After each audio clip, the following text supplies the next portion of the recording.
Voila.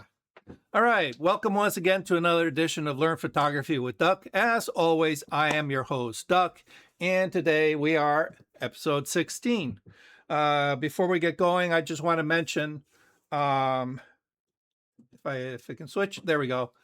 For those of you in the Connecticut area, and again, this is for beginners. You guys are way more advanced, but if you know any beginners, I'm going to be doing a photo walk with Milford Photo for beginners on August 8th, starting at 9 o'clock in the morning.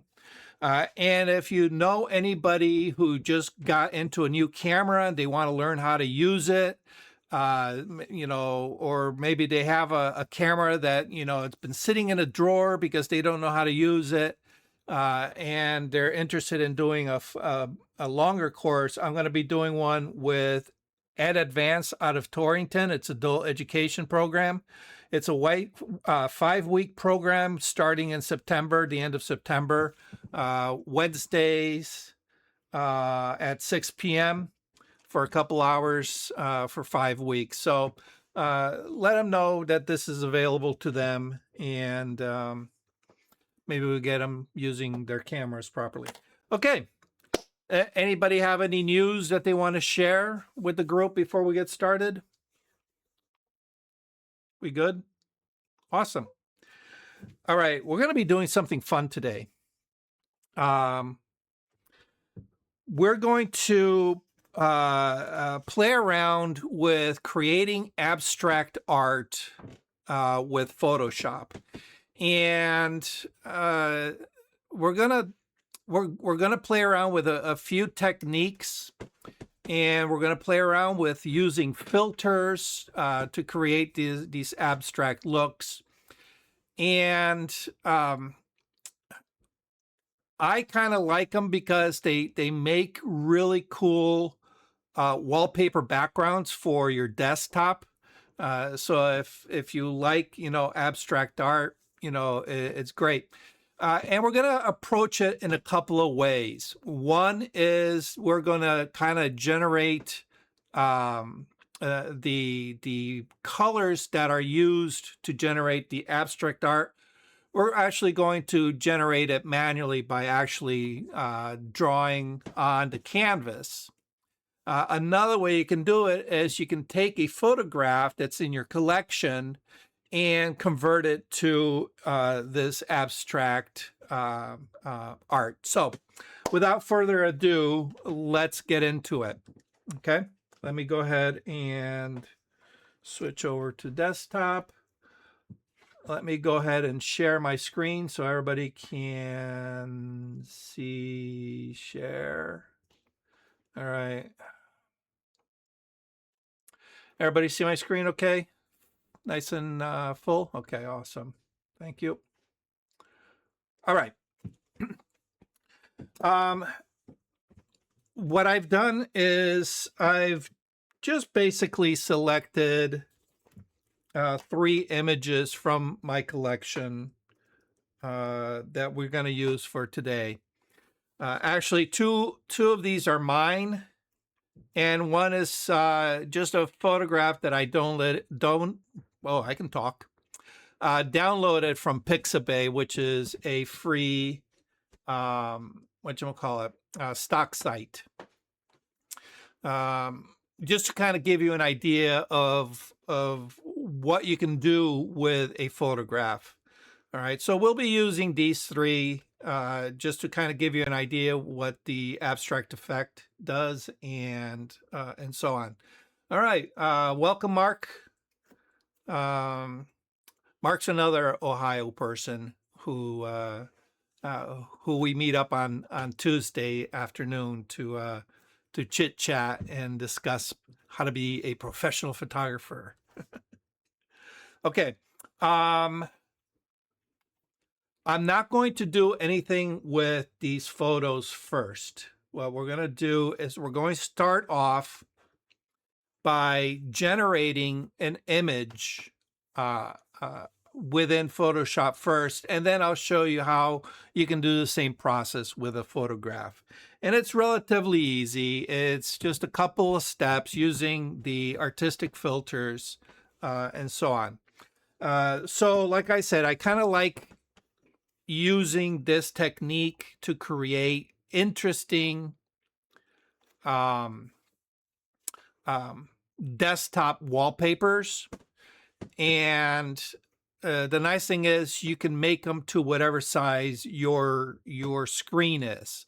Most screens are 1920 by 1080 resolution. Okay. So you can start off with a 1920 by 1080 resolution, and I'll show you that. We'll do one first. Okay. And I like starting with a black background because this is going to give you some really nice contrast, which works really, really well with the abstract technique that I'm going to show you. All right. The first thing we want to do is, of course, we have a blank black background, and what we need is look through your collection of brushes and pick something that has some texture to it. Okay. So for example, here I have well, in my collection I have a bunch of Kyle's brushes that I've downloaded from the Adobe website. So if you go to brushes and let's see, get more brushes, okay, it will open up. Let me put it here. If I can get this. Why isn't it working? Here we go. Doesn't want to grab it. Damn it. Okay. All right. It opens up the Adobe website, and you can just download. They have a ton of different types of brushes that you can download. Art markers, charcoals, you know, some cross hatching, dry media, gouaches. All right. Most of these are created by an illustrator called Kyle Webster. And there are some really fantastic brushes in these packs. I think I've downloaded like every single one that he's ever created. I don't install them all, but you know, I do have a whole bunch of them. So anyway, so pick something that has a little bit of texture. I don't know if you can see the outline. This one is kind of like a very mottled look. All right, so if I have white here, all right, you can see that it kind of creates this like really splotchy splatter effect. Doesn't have to be this brush. It could be anything that just has a little bit of texture to it. Let's see. Let me see. Impressionist. All right. Let's get rid of. Change that to black. Okay. Here's one.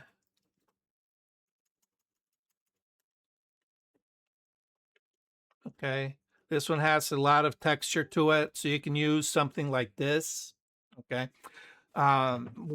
Basically what we want is a mixture of areas of color and areas of black. All right. We want because the black is going to give us some nice little contrast for this effect that we are really going to need. Okay. So let's delete that. Okay. And then the other thing is you're just going to need your color picker. So just make sure that your the color tab is open. Which format you use, it's entirely up to you. All right. So if you look in the little hamburger menu, you have anything from a cube, and then you can just pick whatever hue you want, and then the vibrancy and saturation level right from the cube. All right. You have the option to go a brightness cube. A color wheel is kind of what I tend to prefer. Uh, you can do sliders. Sliders is a little bit awkward because you kind of have to really know your RGB values in order to use them. Okay. So anyways, just do that with the color wheel. Okay.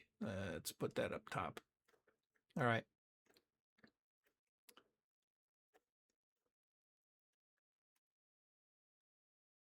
Okay. Brush it.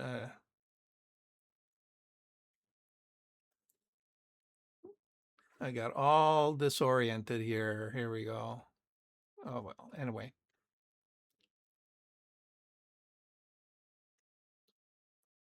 Come on. There we go. All right. So we got our brush.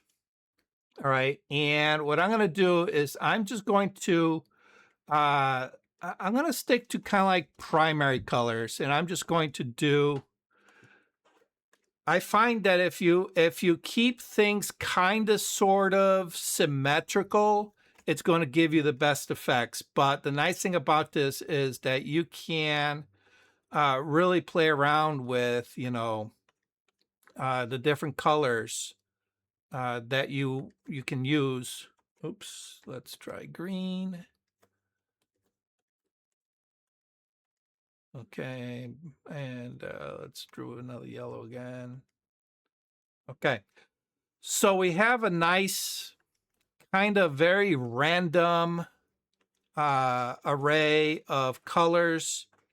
And as you can see that we have a lot of black thrown in, okay? And this is going to be the basis for our abstract art. Okay, there's no rhyme or reason for this. We just go nutsoid. Okay. All right. So here are the steps. Okay. The first thing we want to do is we want to convert this to a smart object. So a smart object will allow us to add a bunch of filters that we can edit after the fact, because most of the filters that are available to us through our filter gallery and through you know, the blur, distort, and all of these, they tend to be destructive, meaning that once you apply the effect, it changes the underlying pixels, and once they are changed, you can't unchange them. All right, so to to get around that, we can convert to a smart filter. Okay, so you can go filter, and then about a third of the way down, a quarter of the way down, convert to smart filter. Okay, the other way you can do it is you can go right onto your layer. Okay, and if you right click, you can convert to smart object. It's pretty much the same thing. Okay. Or you can go all the way up here to this little, the menu symbol. All right. Click on that. Oh, where am I? There we go. And convert to smart object. Okay. Make sure you get the correct menu one. Okay. I typically just right click and say convert to smart object, and we're done. Okay, so we haven't done a lot with smart objects. So what is a smart object? A smart object, in essence, is nothing more than an embedded file in your file.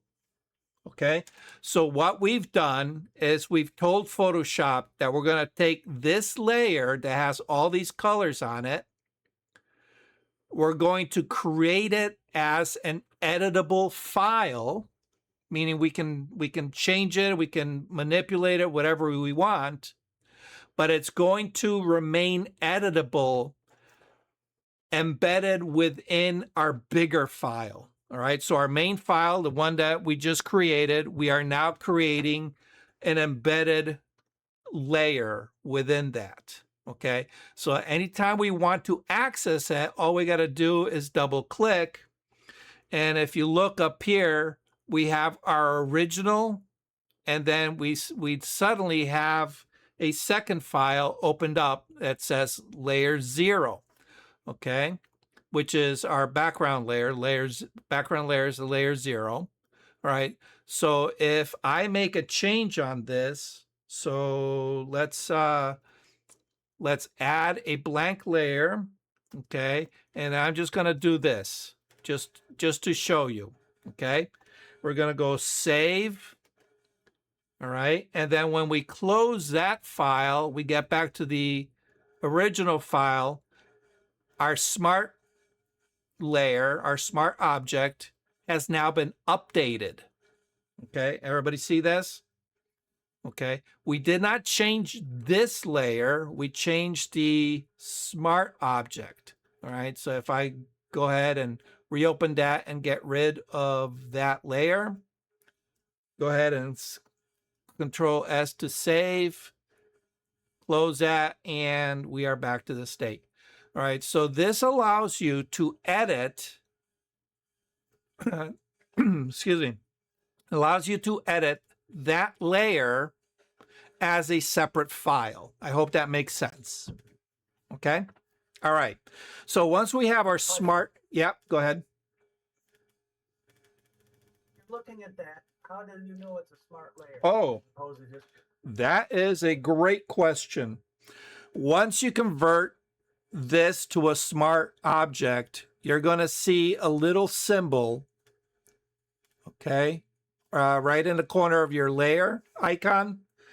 And it looks like a file document with a little kind of like a separate little document that looks like it gets embedded into it. All right, that lets you know that it's a smart object. Okay. All right. So now, oh, come on, what the heck's going on? All right. Now we have our colors. We want to create this nice abstract effect. So to do that, we are going to apply some filters to the smart object. Okay. All right. Now we don't have to open up the document to apply filters to it, meaning I don't have to double click and open up the second tab like previously. Any filters that we add to the smart object get automatically applied to it. We don't have to open it up.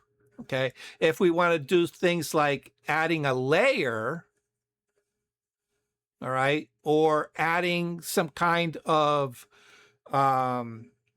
adjustment layer, then we have to open it up. Okay. Otherwise, the adjustment layers reside in the parent. Okay. So just think of it this way: the file that we are creating is the parent.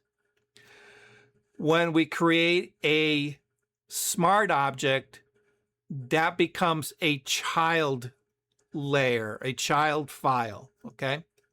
All right. Filter.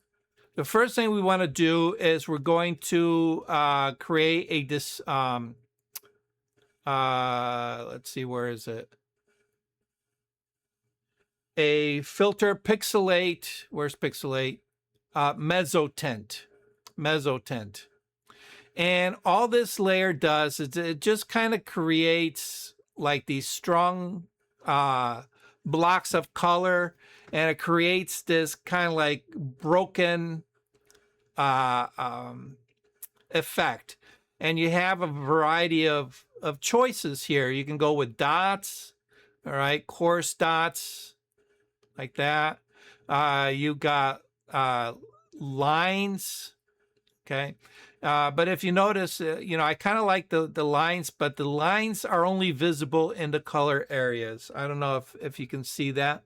You can only notice the lines going through the colored areas, not through anything that's black, okay.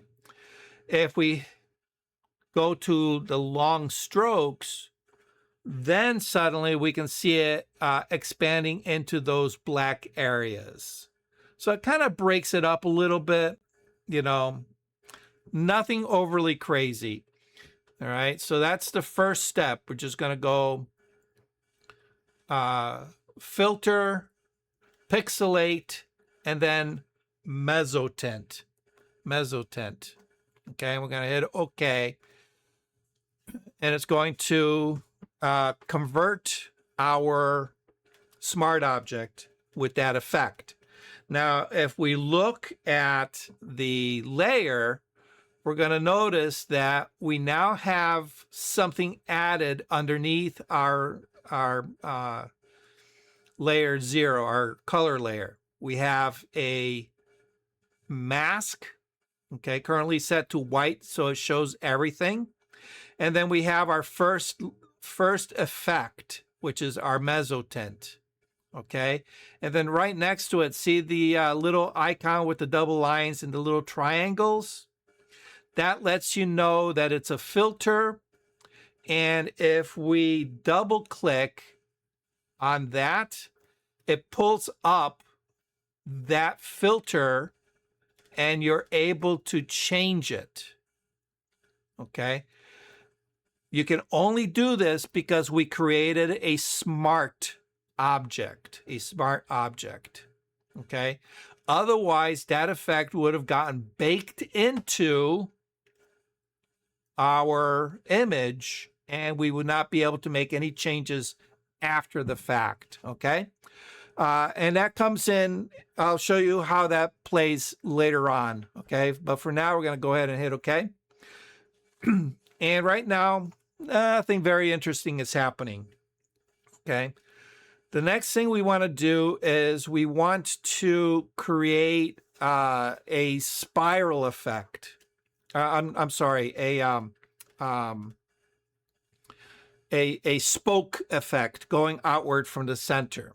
All right, so we're going to go to our next filter up at the top, filter, excuse me, and we're going to go blur and radial blur. Okay, so filter, blur, radial blur. Okay, and it's going to come up with this this little dialog box.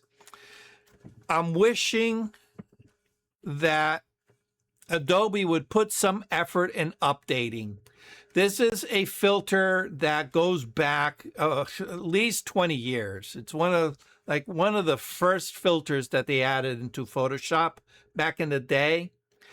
There is no preview for this. You cannot see what it's going to do until you apply it, and it kind of sucks. But for now, we're just going to kind of keep it to a few of the defaults. All right. The first thing we need is the amount of blur. All right. And what we're going to do is we're going to push that all the way to 100%. We want the maximum amount of radial blur. Okay. And then you have two kinds. You have a spin. Okay.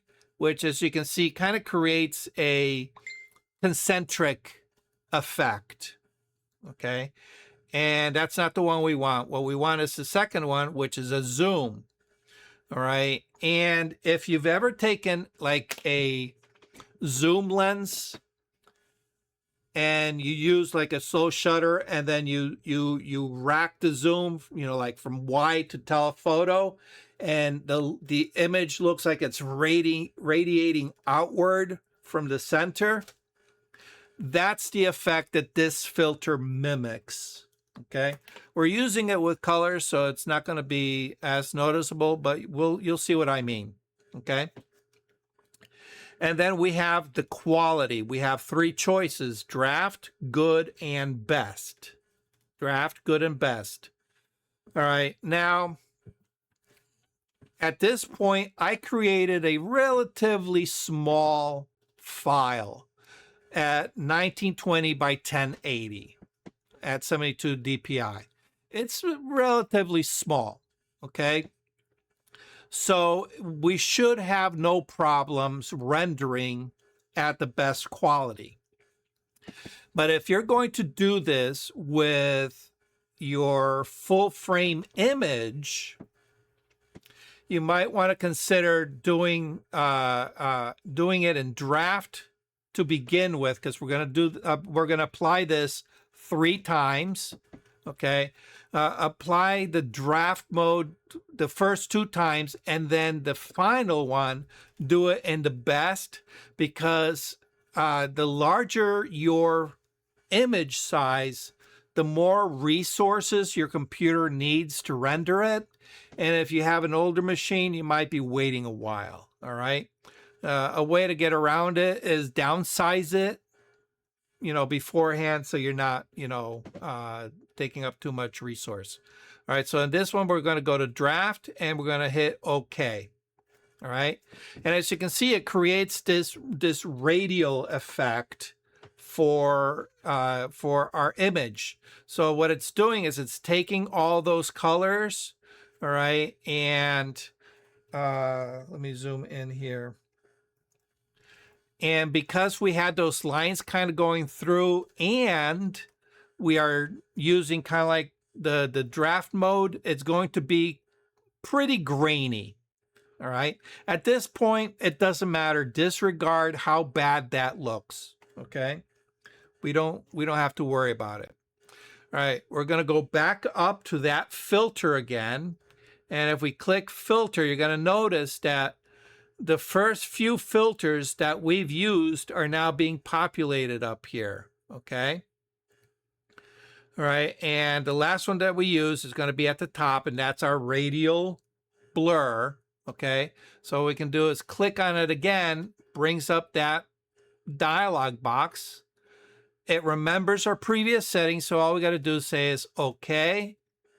And look, we're starting to smooth out that radial effect. Okay, we're going to apply this one more time. Okay, but this time we're going to apply the best setting. Okay, and what that'll do is it'll smooth out all that grain. So we give it a second. And if we zoom in, we can see how much smoother those radial streaks are. Okay, they're not grainy anymore.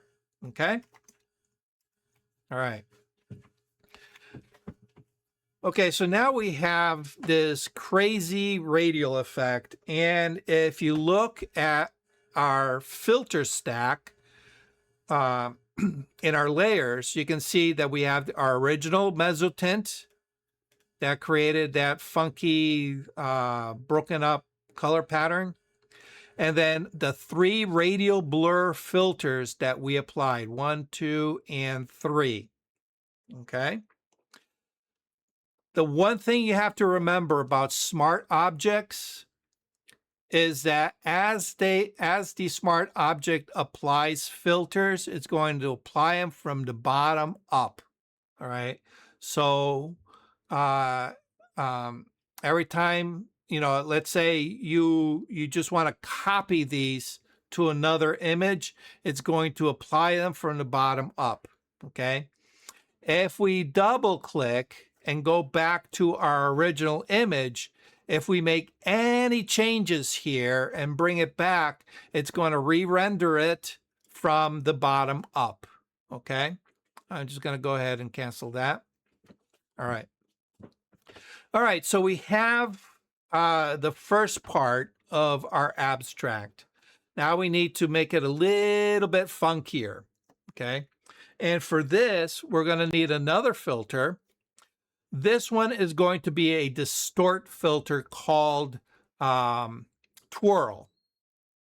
Okay, twirl. And as you can see, it allows you to add this twirling effect to your image.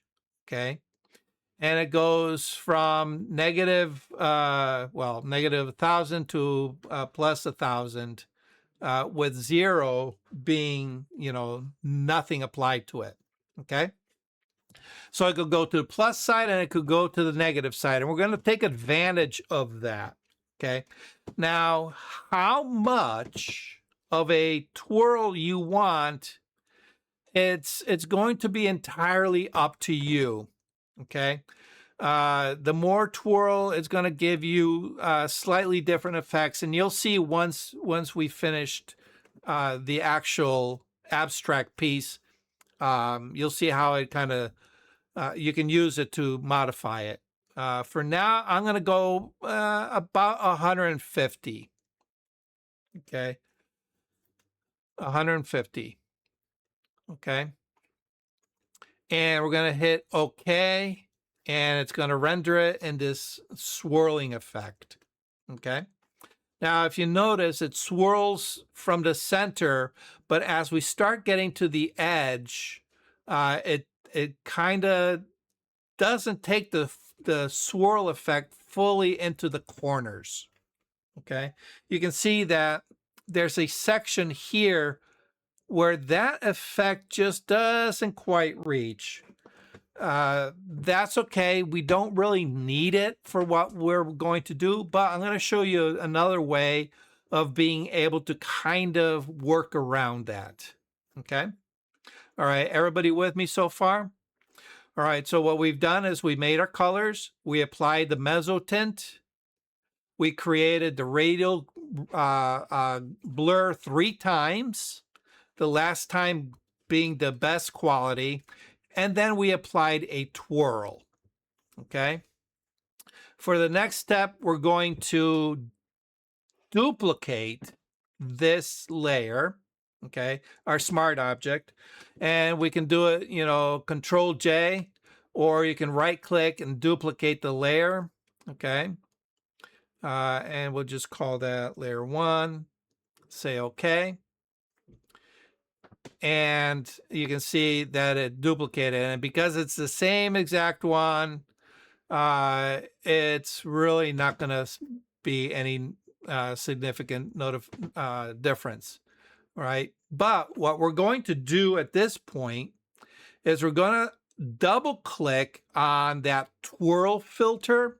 Okay, we're not going to apply a new one. We're going to edit the existing one. Okay, that's at 150, and we're just going to make it a negative 150. So what that means, instead of spiraling one way, we're going to spiral it back the other way, and we're going to hit OK. All right, so we have the top layer and then our original layer, and as you can see, they're swirling 2 different ways. All right, now for the magic. At this point, we're going to take advantage of blend modes. Okay, layer blend modes. All right, and those are available right here. Okay, by default, the blend mode is going to be normal. All right, and if you click on it, you have all these options. All right, and if you followed me long enough, you know that the first block is a darken effect. The second block is a lighten effect. The third block is the midtones effect. And then the remaining ones are kind of like specialty ones. Okay. And for this, I find that there is not one best for this effect. It really is dependent on the underlying colors, how much black, how much white, and how much colors you have that are going to give you different effects. And if you notice, as soon as you apply a blend mode, what you're doing is you're blending that clockwise filter with that counterclockwise filter and creating kind of this flower, abstract flower effect. Okay. Now, the darken mode is obviously something that darkens the image, the same with the multiply. Okay. You can see darken usually works better than multiply. Okay. But if you have a very light starting image, you can probably use multiply and get away with it. Maybe we'll do something with it later on. Okay. Color burn, linear burn, and darker colors. Well, that one doesn't look too bad. Okay. But the burns, you can see they're not very effective. Then there's the lighten and then the screen. Oh, I kind of like that screen one. All right. For me, I like these abstract screen saver screen backgrounds.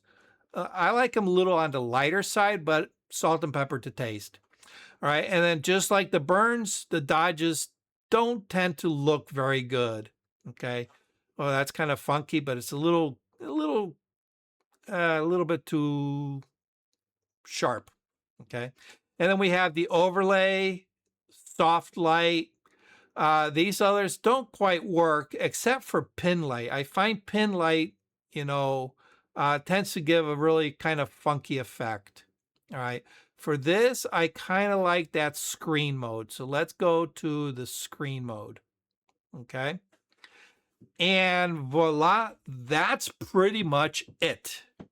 Okay. We have this kind of funky, abstract flower design. Okay. Now we can stop here, or we can take it another step further. All right. Because even though we started with laying the initial colors, remember the initial colors I put, with the blues and the reds and the yellows and the greens, I kind of sort of created a symmetrical feel to it, but it wasn't fully symmetrical, so we're not going to get a completely symmetrical result. All right. And sometimes these look best when we have a little bit more symmetry. Okay. So let's add some symmetry to this. Okay. So the first thing we're going to need is we're going to need to create a stamp layer. All right. A stamp layer means that it's going to take the entire scene. It's going to create a copy, but without any of the filters. Okay. So we can go layer. Let's see, where is it? Yeah,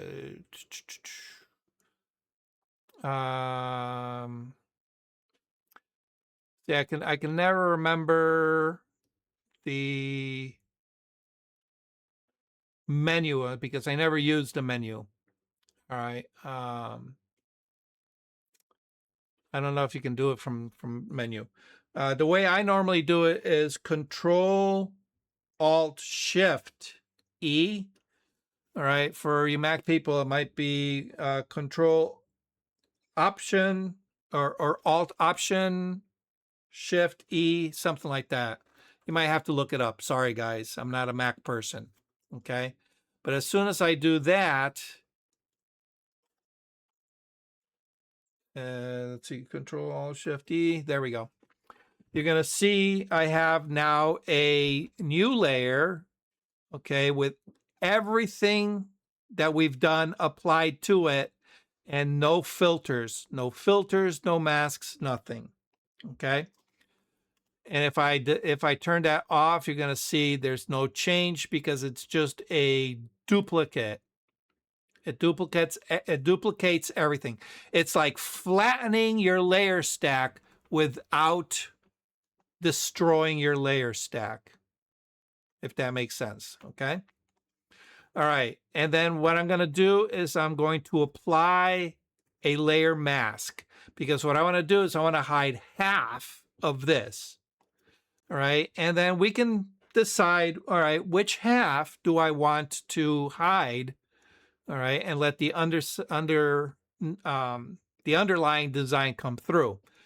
Do I want more red? Do I want more blue? Do I want the top? Do I want the bottom? Well, the top and bottom kind of look similar, but I'm kind of digging this red over on this side here. All right. So I think I'm going to keep that. All right. So we're going to use the rectangle marquee tool, the rectangle marquee selection tool, right? We're going to use that, and we're going to select approximately half, right? And when you get to the half, it should snap there. Okay. Now, it might be hard to see for you guys, but you have the kind of like the marching ants that go all the way around your selection. You see that all the way around? Okay. Once you have your marching, oops, escape. Once you have your marching ants, what we're going to do is create a mask. All right. So you can just go down here to the bottom of your layers right here. This icon that has the white rectangle with the dark circle, that's your layer mask. Click on that. And we now have a black and white mask. Black hides, white reveals. Okay. So what we're going to do is we're just going to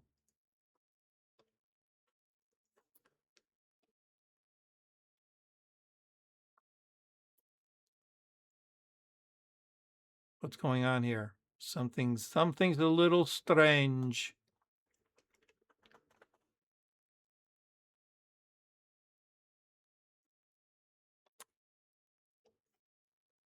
Something's a little strange. Hold on. For some reason, when I applied the mask, something went wrong. Let's try that again. Mask.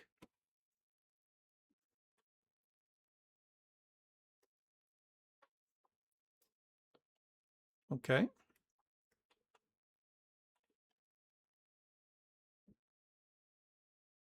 All right. Can anybody tell me what the heck's going on here? I have my mask.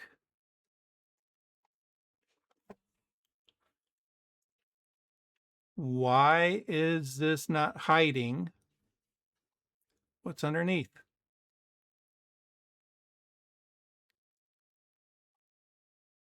Oh, well, it is hiding it. Why is it not?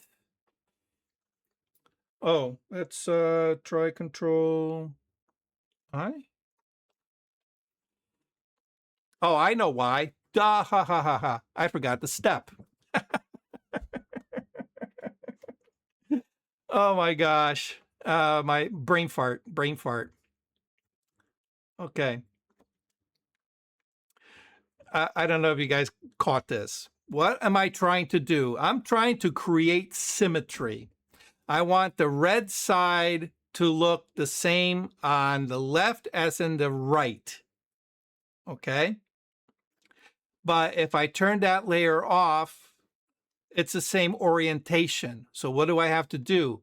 I have to flip it first. Flip it. Or rookie mistake. Sorry, guys. So we got to go edit, transform, and in this case, we're going to flip horizontally. Okay, there we go. Okay, so now we can apply our mask. So back to the marquee tool. Go to about halfway. Where's my halfway point? You guys can't see it, but if I hover over the halfway point, it kind of gives me that snap point. And there we go. Now we have symmetry, all right? And that's just by applying, you know, flipping the image and applying a mask on half the image. All right, so we kind of get this mirrored image look. Okay. All right.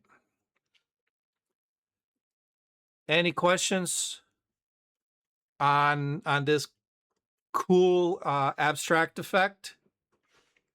All right, we're gonna go through it again, just to kind of show you guys.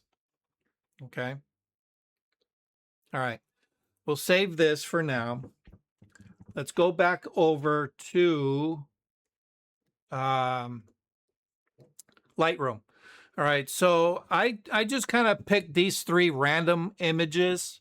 Now, the reason I picked these three random images is because they have a lot of colors in them.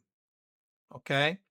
The first one, obviously, M&Ms have a whole assortment of different colors. The second one, this butterfly display, has also a lot of colors, a lot of warmth tones with some sprinkling of these kind of like cool blue tones. And then the last one is, the majority of this is purple with a little bit of yellow and a little spattering of green. So depending on the base image that you use, you're going to get different results. All right. And you'll see what I mean. So previously, I started with a black canvas. I applied some bright colors to it. In this case, we're going to just start off with a photograph with an assortment of colors in no random order. So we're going to go ahead and open this up in edit in Photoshop. So right click, edit in Adobe Photoshop, or you can just use Control E, Command E to open it up. And there we go. Okay. All right. I'm going to go through the steps a little bit, a little faster without all the long explanations. If anybody gets lost, just yell out and we'll see. Okay. So first thing we do, convert this to a smart object. Convert to smart object. Okay. Then we're going to go filter, pixelate, mezzotint. All right. And like I said, you can pick whatever you want, but I find the long strokes tend to work the best. All right. And you can see that it does this crazy, crazy effect. If you notice, it crunches all the colors. The shadows become a little bit deeper and black.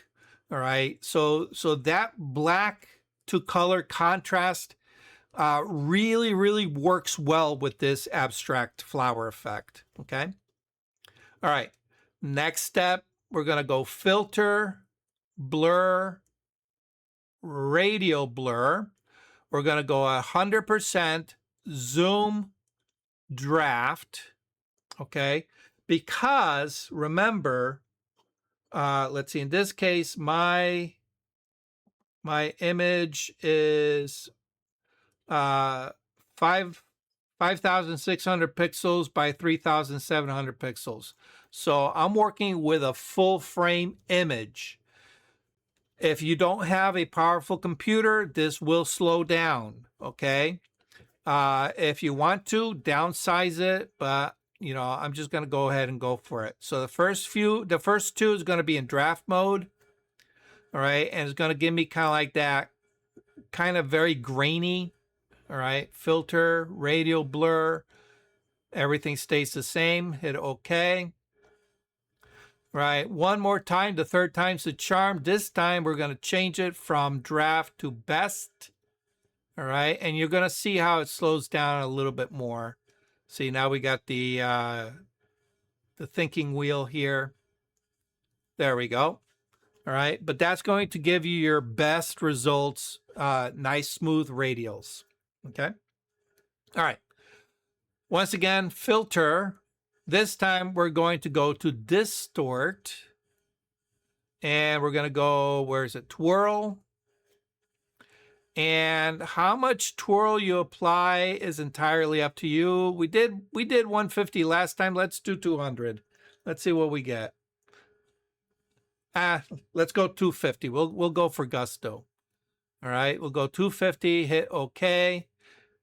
There we go. If you notice, a much stronger twirl is going on here. Okay. All right. Now we go back to our layer stack. We're going to right click and duplicate the layer, or you can do Control or Command J. Duplicates the layer. I'm just going to rename that to layer 1 instead of layer 0. Give it a second. It's got a re-render. Remember, it's not just copying the layer. It's recopying it and applying all those filters, okay?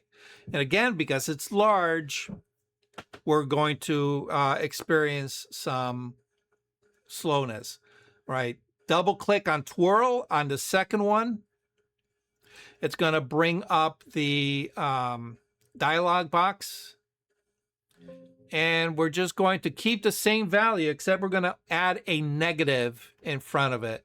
And what that does is it just reverses the twirl. And there we go. And now for the fun part, we play around with the blend modes, okay? Again, the blend modes up here at the top of your layer panel, okay? Darken, oh, that's kind of funky. Multiply, a little bit too dark for me. Lighten, ooh, man, look at those colors. Screen, oh, I kind of like that lighten. All right, and then the other one that, let's see, overlay, nah. Pin light, I'm not digging that. I kind of like that lighten mode. Let's keep that, okay? All right, to give it some symmetry, we're going to do a clone stamp layer. Let's see, can I do it from this menu? I can never remember. I don't remember. Control Alt Shift E. Command Option Shift E, I believe, for you Mac people. Okay. Don't forget, we're going to flip it. All right. Now we flipped it horizontally last time. Let's see what it looks like if we flip it vertically. So I kind of like all these different colored points at the top. So let's copy those top points to the bottom. So we're going to go Edit.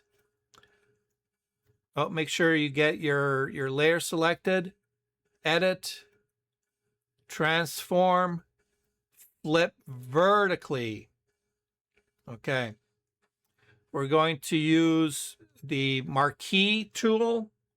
Remember the rectangular marquee? We're going to go all the way across, bring it down till it meets about center. It'll kind of sort of snap there.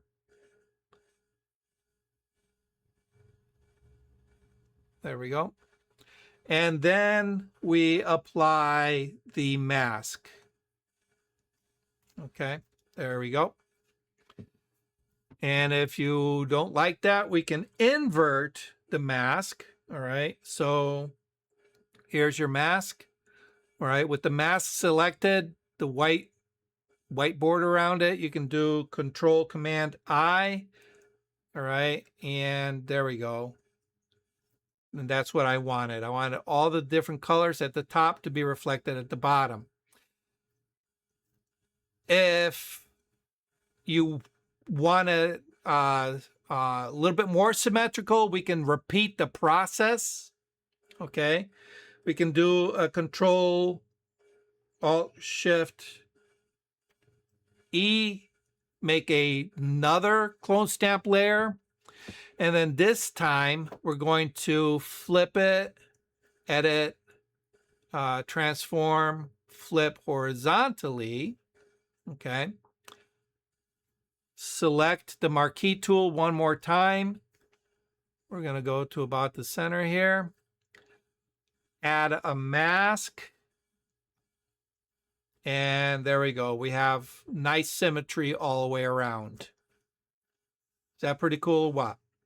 Okay.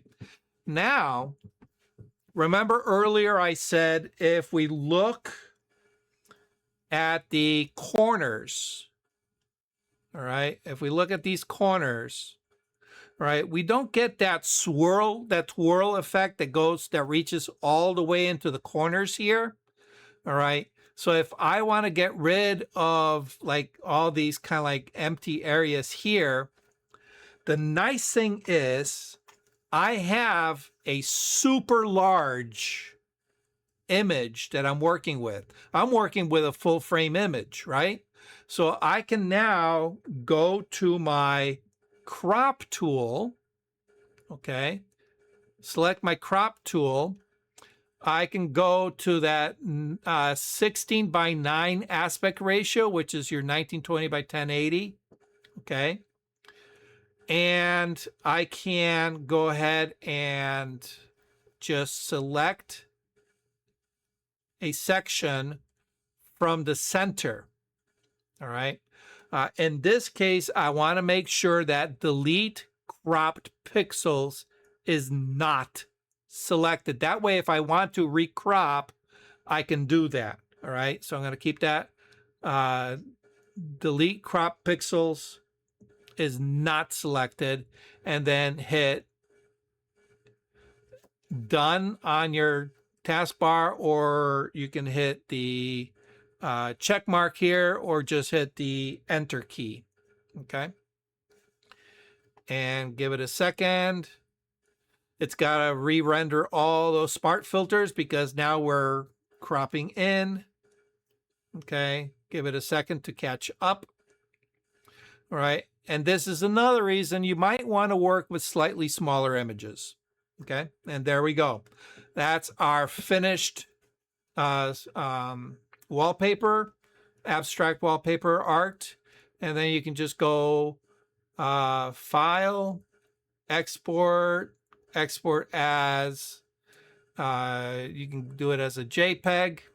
At this case, you want to make sure that you punch in whatever resolution your screen is. All right. Remember, I said most screens are going to be 1920 by 1080. Okay. 1920 by 1080. All right. And we're going to go ahead and export. I'll export it to my downloads folder. There we go. And if I open it up, here's my downloads folder. Ta-da. And there's our wallpaper. There's our funky abstract wallpaper. You can put it into your folder for your computer wallpapers, and it'll rotate through them. Okay. Any questions on doing this from a photograph? Oh, nice. That's pretty cool, huh? Okay. We're going to do one more. I'm going to go back. I want to grab this kind of like purple one. I want to see. I haven't tried this one here. I want to see what. Let's see. Edit. We're going to do edit a copy. Okay. For this, I'm going to go ahead and actually let me back that up. Let me go back to here. All right, where is it? I'm going to crop this to a 1:1. Okay. I'm going to crop this to a 1:1 aspect ratio. And I'm going to tell you why in a second. All right. 1:1 aspect ratio. All right. Go ahead and now edit. Oh, this is the copy that was made, so I'm going to edit the original. Oops. No, no, no, no, no. That's not.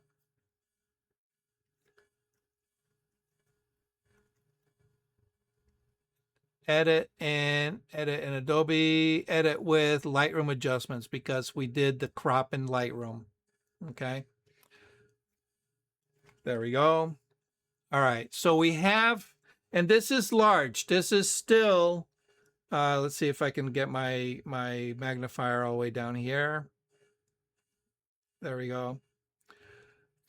3,000 by 3,600 by 3,600 pixels. All right. So that's still large. Still very large. So what I'm going to do is I'm going to edit. Let's see. Edit. Where is it? Image. Image size. Okay. And I'm going to, instead of percentage, I'm going to type in pixels. I'm going to do 2,000 by 2,000. Okay. 2,000 by 2,000. Okay. Now, the reason I'm doing 2,000 by 2,000 because it's just a little bit larger than the screen size of 1920 width. Okay, so I'm going to be able to crop in a little bit if I want to, which I probably will. Okay, but the 2,000 square pixels is going to give me a small enough resolution that it's going to make the applying the filters that much faster. Okay. All right. Now the reason for the crop, the reason for the square crop is because of that radial filter and the twirl effect, okay? And you'll see what I mean. So the first thing we're going to do, filter. Oh, no, I'm sorry. Oh, yeah, we can. All right, filter, convert to smart filters, okay? It gives you a warning, just hit okay. All right, you'll see that we have that little icon in the corner telling you that it's a smart object, all right? Filter, first thing we're going to do is we are going to pixelate and mezzotint.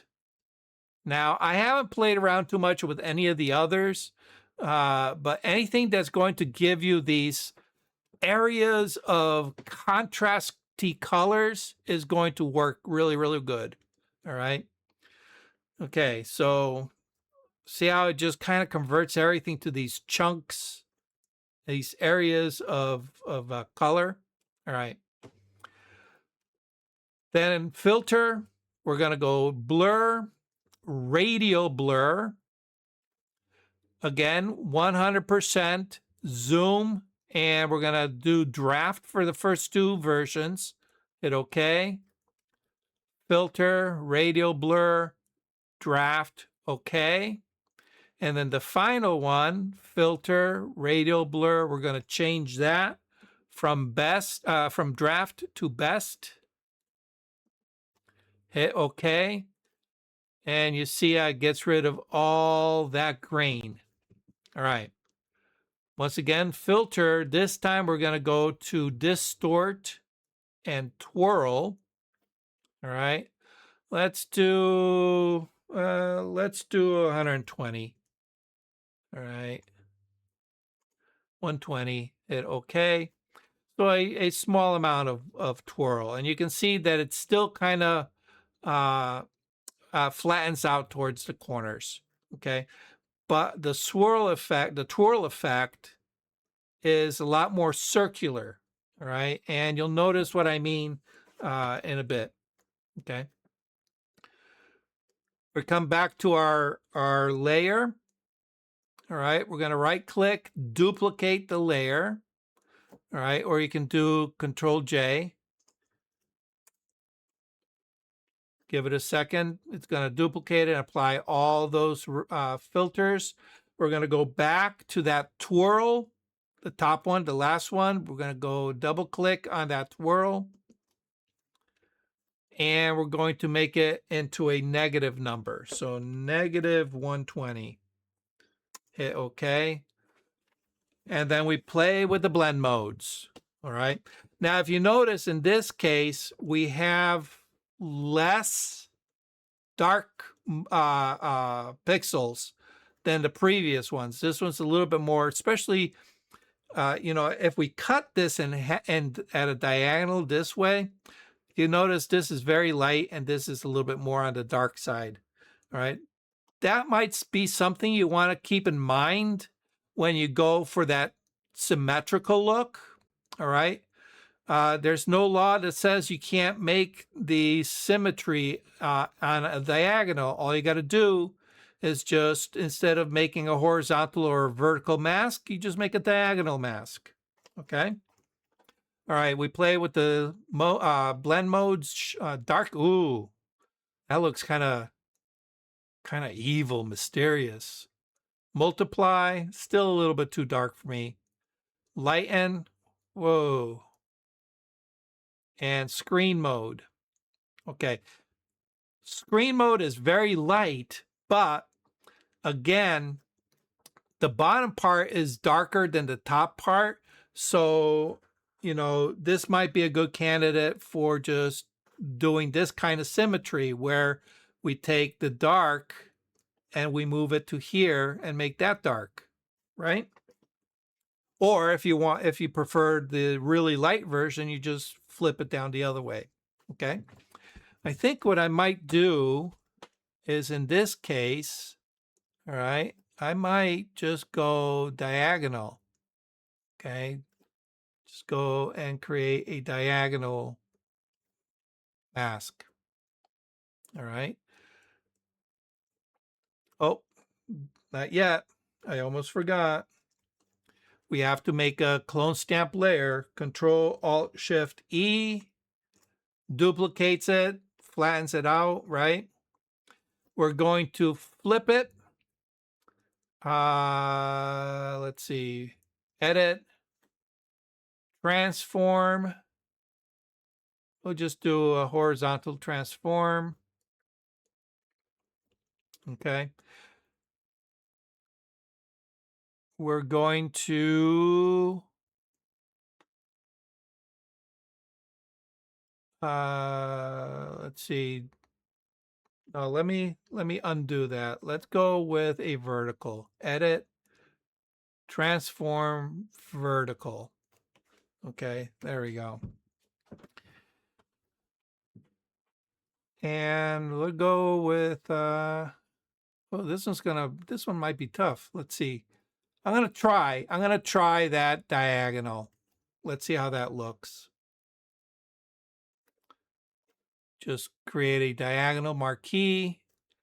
All right. Once I have my marching ants, okay, we're gonna go and create a mask down here.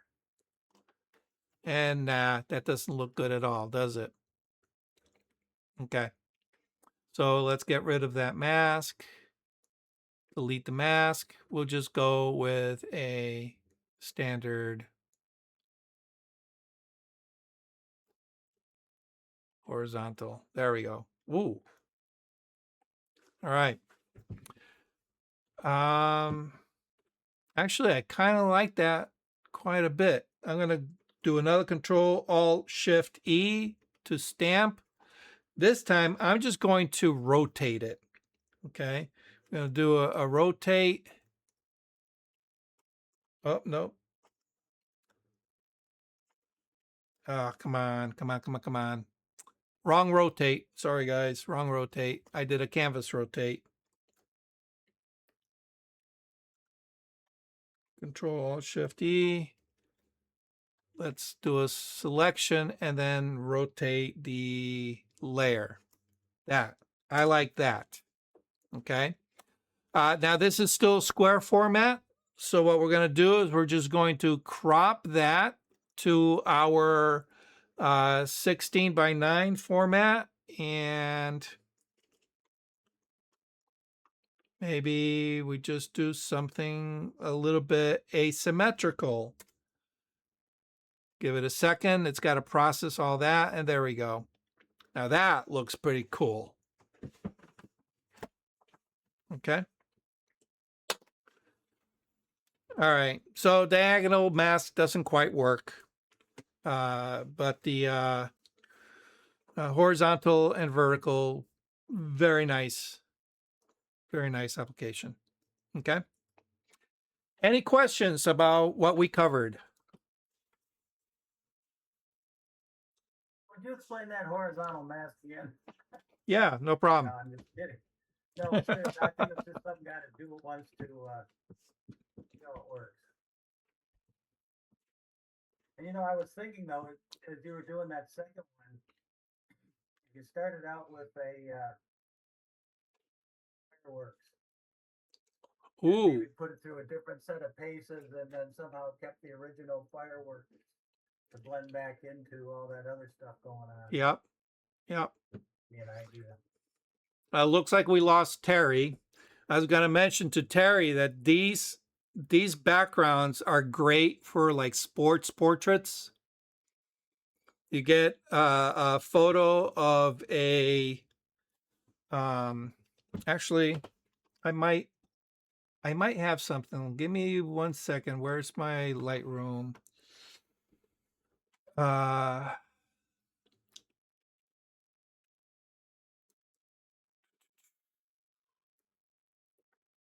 Filter sports.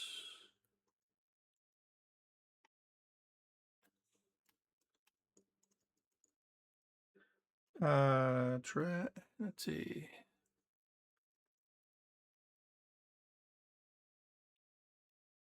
I may not be able to find them. No,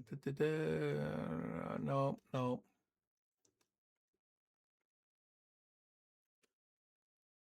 I had played around with some sports portraits previously. But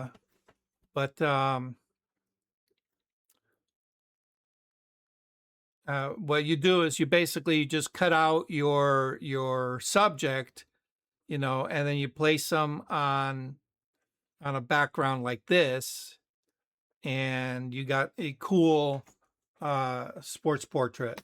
Imagine a baseball player on this, except obviously you'll probably do more of a vertical instead of a horizontal format.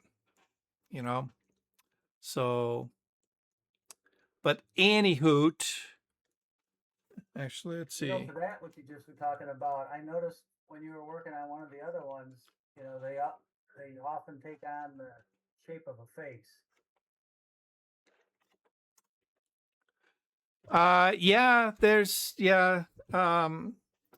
For me it looks more flower-like, but a little pareidolia you can probably. One of the other ones, I remember it had kind of a.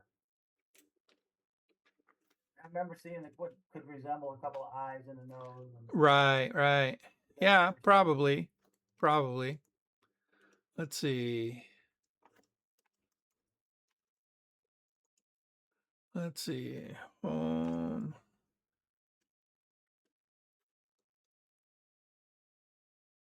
There we go. We'll do one. We'll do one of these. All right, here. I'll use myself as the guinea pig. All right, escape. Let's take this, bring it into here. It's probably going to be overly large. So we're going to need to really size this down.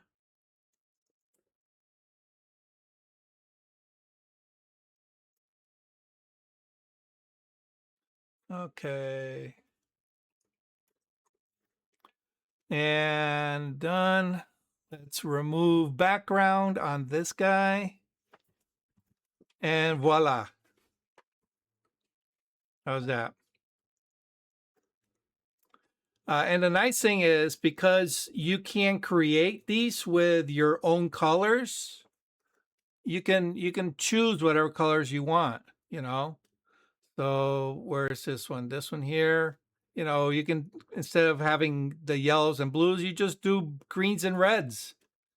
And you have yourself a nice Christmas background. Okay. Is that cool or what? All right.